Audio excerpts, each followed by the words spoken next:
the shadows of history, there are places the maps no longer mark, and names the archives pretend never existed.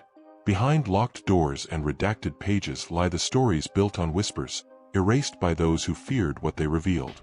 We are stepping into corridors where light has never reached, where every truth is wrapped in silence, and every silence hides the machinery of something we were never meant to understand. On January 14, 1944, at 2:17 hours, a wireless operator from Britain's WWII service station in Chichens intercepted a fragment of a German army transmission on an unusual frequency band, 17.63 MHz, far above the Wehrmacht's normal traffic. The call sign, Morgenrot 6, did not appear in any Allied signal database. The transmission was short, broken by static, and abruptly cut off. The operator's logbook recorded only Harz, standby, Gerät aktivieren, signal. Over the following days, the fragment was passed to Bletchley Park, where cryptanalysts noted the unusual vocabulary. Gerät aktivieren, activate device, was common enough, but paired with the location reference to the Harz Mountains and the code word Morgenrot, literally morning red, but often used in German code names for strategic projects, it drew immediate attention from the London controlling section. By February, reconnaissance flights from RAF 540 Squadron were diverted to survey the central Harz region, particularly near the towns of Wernigerode and Goslar. Photographs revealed new earthworks, heavy rail traffic, and camouflaged structures built into the hillside. An April 1944 Mi-14 report titled Preliminary Assessment of Harz Complex described possible subterranean industrial facilities with ventilation shafts, disguised as forestry installations. The site was marked with the code name Morgenrot in Allied files. The OSS received parallel intelligence from an escaped forced laborer, a Polish engineer named Stanislaw Broz, who claimed he had been assigned to an underground complex near the Brocken Mountain. According to his debriefing in Algiers on May 21, 1944, the facility housed a machine with concentric rings, humming at a high pitch, and an array of glass tubes taller than a man. Broz described an incident where several guards collapsed after entering a sealed chamber without protective gear. He was told the machine was for ending the war quickly, but no further details were given. In late April 1945, as U.S. Ninth Army pushed eastward and Soviet forces advanced from the other side, the Morgenrot site was reportedly evacuated. Ultra-decrypts revealed orders from SS Obergruppenführer Hans Kammler to remove critical apparatus and personnel, and destroy all fixed installations. Kammler, already known for overseeing the V2 program and the Mittelwerk tunnels, vanished shortly afterward. After the war, Morgenrot was officially described in declassified British files as a destroyed research complex of no surviving strategic value. But this account is contradicted by a declassified CIA memorandum dated March 12, 1962, discovered in the Crest archives. The memo, marked Eyes Only, and addressed to the Deputy Director for Science and Technology, described intermittent high-energy surges detected by NATO radar installations in West Germany, originating from coordinates in the Harz foothills. The surges reportedly matched the exact waveform profile recorded in the original 1944 Chichens intercept. Civilian geologists later reported unusual magnetic anomalies in the same region, yet West German authorities dismissed them as remnants of wartime munitions. No formal excavation has been allowed within the suspected tunnel network since 1950, when Bundespolizei cordoned off a 12-kilometer radius citing subterranean instability. In 1979, a retired signals officer from the WWII service, Captain Harold Lenton, gave a private interview to the BBC for an unreleased documentary. He claimed that a second intercept in late January 1944 mentioned the phrase Strahlfeld Testlauf, radiation field test run. This recording, he said, was ordered erased under Section 3 of the Official Secrets Act, with only a typed transcript surviving in a locked mod archive. In the small village of Skierk, near the Brocken, residents still speak in hushed tones of the winter when strange lights rose from the forest at night and the air made your teeth ache. No official German wartime record mentions Morgenrot, and no surviving Nazi scientist ever admitted working on such a project. The last official Allied reference comes from an October 1946 CIOS, Combined Intelligence Objectives Subcommittee, report, which lists Morgenrot energy device, unrecovered, as an open file. The notation beside it is a single word, underlined in red, dormant. On November 8, 1945, just 3 months after Japan's surrender, the USS Hamilcar, -25 Argentine pesos, a U.S. Navy rescue and salvage vessel, departed from Guam under sealed orders. Her crew was told only that they were to locate and recover experimental wreckage in the southern sector of the Mariana Trench, latitude 10 degrees 42 minutes north, longitude 142 degrees 31 minutes east. The operation was assigned the code name Seadrift and placed under the direct authority of the Office of Naval Intelligence's Far East Section. Among the divers was Chief Petty Officer Gerald R. Spence, a veteran of Pacific theater salvage work. Spence had served on multiple deep recovery missions and was regarded as one of the Navy's most technically skilled divers. His personal logbook, later recovered from his estate, recorded an entry for that morning. Ordered to 4,200-foot sector. Told to expect hull debris, possibly Japanese. Command tense. No photos allowed. According to the ship's debriefing records, Spence descended at 9:14 wearing a modified Mark V diving rig with an early experimental rebreather system. Contact with the surface was intermittent, interrupted by unexplained static bursts across the comm line. At 9:41, Spence's voice, strained and distorted, was heard saying, "This isn't garbled, not Japanese, garbled, German marks." 10 seconds later, all contact ceased. Spence was hauled to the surface unresponsive, his helmet's viewport cracked from the inside. The onboard medical officer recorded cerebral hemorrhage as the probable cause of death, citing extreme depth pressure fluctuation. His body showed unusual subdermal bruising along the shoulders and ribs, consistent with violent torque, though no entanglement was reported. 2 days later, fragments recovered from the site were loaded into lead-lined crates and transferred to the naval facility at Opera Harbor.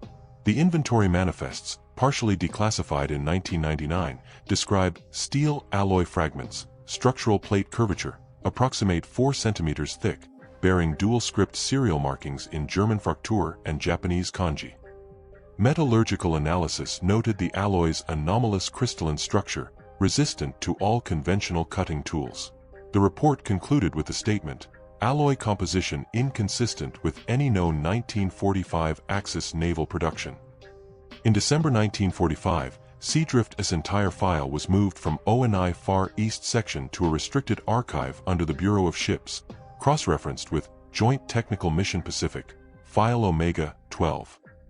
No public record of File Omega 12 exists. The Hamilcar's crew was reassigned and sworn under the Espionage Act. Survivors later recalled being ordered to destroy all personal notes and photographs. One petty officer, speaking anonymously in 1967, claimed the wreckage resembled the hull of a long, narrow vessel, nothing like a submarine we'd seen. Seamless plating, no rivets.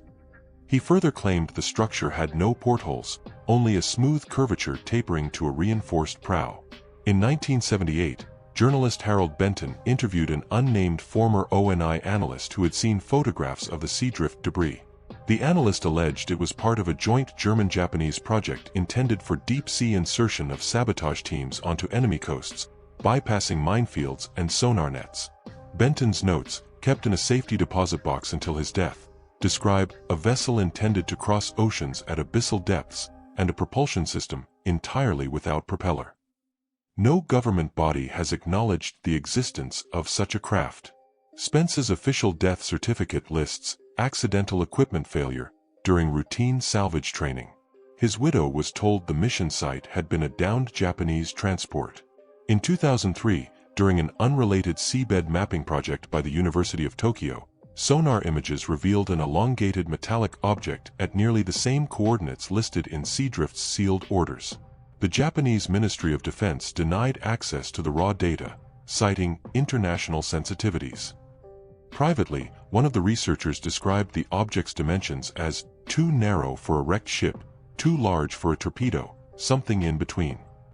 The coordinates of the anomaly remain unmarked on all civilian nautical charts, and the U.S. Navy has declined all FOIA requests citing the project.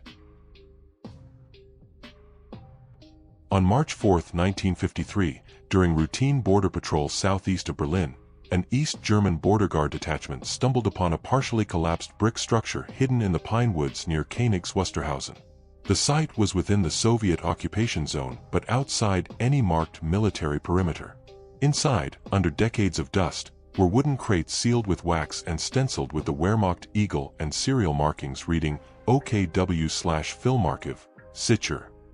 The crates were transferred to a Ministry for State Security, Stasi, depot in Potsdam. The Stasi's photographic analysis unit logged the contents as celluloid film reels, nitrate stock, unprocessed. Initial examination revealed footage shot in Berlin between April and early May 1945. The camera positions were military, tripod-mounted IMO and Aeroflex, but the operators remained unidentified. The reels documented a heavily guarded convoy of 6 Opel Blitz trucks escorted by Waffen-SS personnel in unmarked camouflage smocks, moving southeast through the ruins of the city. At 11 minutes into the first reel, a panning shot revealed that the truck's cargo was concealed under heavy tarpaulin, but 2 frames captured the edge of a lead-lined metal case, stamped with a hazard symbol resembling a black lightning bolt bisecting a swastika.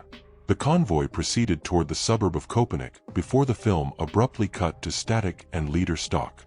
Over the following week, Stasi archivists logged 19 reels. The footage repeatedly showed the same convoy at different points along its route, implying multiple cameras in coordinated positions. The final reel ended near the German-Czech border, showing a fog-shrouded forest road and what appeared to be a large covered transport mounted on a flatbed rail car. No receiving facility was visible. The Stasi investigation, codenamed Project Schneelicht, identified the escort unit's uniform details as matching the 500th SS Parachute Battalion, a formation known for irregular deployment and special missions. Surviving wartime records placed the battalion in Berlin during those dates, but nothing in official German logs mentioned a convoy matching the footage. On March 21, 1953, 2 NATO counterintelligence officers arrived unannounced at the Potsdam depot, escorted by Soviet liaison agents. The official record states they were observing for inter-block coordination, but within 48 hours, the entire cache of reels was removed to an undisclosed Soviet facility. The Stasi's inventory sheets were marked void, material transferred per directive. Only 1 film frame remained in the Königs Wusterhausen file, preserved by Oberleutnant Erich Drexler, the depot's lead archivist. Drexler defected to the West in 1961 and carried the frame hidden in the lining of his coat. The image shows the blurred hazard symbol in the same style later noted in classified NATO technical files concerning unexplained high radiation munitions captured in Eastern Europe during the late 1940s. No public link has ever been acknowledged. In 1974, a retired Soviet film technician contacted a West German journalist, claiming to have seen the Königs Wusterhausen reels while cataloging captured Nazi media. According to his account, the convoy's destination was a closed mine in the Sudetenland, where the cases were loaded into a large freight elevator. He claimed the footage ended abruptly after a loud, sustained mechanical hum. Attempts to locate the mine have failed. Wartime mining records for the Sudetenland contain unexplained gaps for April, May 1945. Satellite imagery in the 1980s revealed sealed adits and unusually stable surface temperatures in one suspected area, but Czech authorities denied any connection. The Königs Wusterhausen file was closed by the Stasi in 1980, officially citing insufficient evidence. The single surviving film frame is stored today in an unmarked envelope within the German Federal Archives in Koblenz, its classification status undetermined. Requests to view it are denied without explanation. On the night of June 12, 1944, just 6 days after the D-Day landings, French resistance operatives of the WWII sector reported an unusual engagement near the hamlet of La Bazoque. According to the log of resistance cell, Chardin 7, a small German force appeared without warning, dismantled an Allied forward radar relay, and withdrew within 17 minutes, leaving no casualties, no vehicles, and no identifiable equipment behind. British Special Operations Executive, SOE, liaison officers, embedded in the sector, noted that the Germans wore field gray uniforms stripped of insignia. Their weapons were unmarked, lacking the usual serial numbers and manufacturer's stamps. Witnesses described them as calm, quick, silent. They moved like they had rehearsed every step. One farmer, interviewed on June 14 by Captain R.A. Evers of SOE, claimed the soldiers had strange optics, like black tubes over one eye, even in the dark. The following day, Ultra Intercepts captured a short burst of Enigma traffic from an unidentified German station in occupied Norway. The message, partially decrypted at Bletchley Park, referred to Nachtwind, 4 operational, and retrieval completed. No known Wehrmacht or Kriegsmarine unit matched the name Nachtwind, night wind. Between the 12th and the 28th of June 1944, resistance reports logged 5 additional incidents across the Cotentin Peninsula. In each case, Allied radar sites, artillery observation posts, or ammunition dumps were sabotaged without any firefight or trace of the attacker's approach. Allied counterpatrols found only faint boot impressions in soft ground, matching a tread pattern not in Allied or Axis catalogs. By mid-July, GCHQ cross-referenced Nachtwind with an incomplete Abwehr, German military intelligence, document captured near Cannes. The fragment described special operations detachments trained at Onlaga Nordlicht, a remote coastal facility in occupied Norway. No photographs or maps of Onlaga Nordlicht survive, but a post-war Norwegian intelligence report mentions an underground complex with its own microclimate, powered by a heavy diesel plant and lined with radio shielding. In late August 1944, Nachtwind activity in Normandy ceased entirely. This coincided with a sudden spike in unexplained Allied aircraft losses over the North Sea, incidents that left no wreckage or distress signals. One declassified RAF Coastal Command memo from September 1944 speculated that Nachtwind redeployed to maritime interception operations. No captured German soldier ever admitted serving in such a unit, and post-war interrogation of senior Wehrmacht officers yielded only denials. However, a 1951 CIA internal report, recovered from the Crest archive, described sightings of unknown ex-German personnel operating in small, heavily equipped teams in the Arctic Circle region. The report noted that their equipment matched no known NATO or Warsaw Pact inventory, and suggested possible survivors of Nachtwind operating independently. Lobazok's residents still recall the night the ghost soldiers came and vanished, leaving only the smell of burnt insulation and an unnatural silence that lingered until morning. On April 17, 1965, during a routine excavation near the village of Kardamovo, 14 kilometers west of Smolensk, a Soviet engineering crew unearthed the corroded remains of a Luftwaffe aircraft buried beneath 3.2 meters of compacted clay. The discovery was unexpected. No known wartime crash was recorded in the area.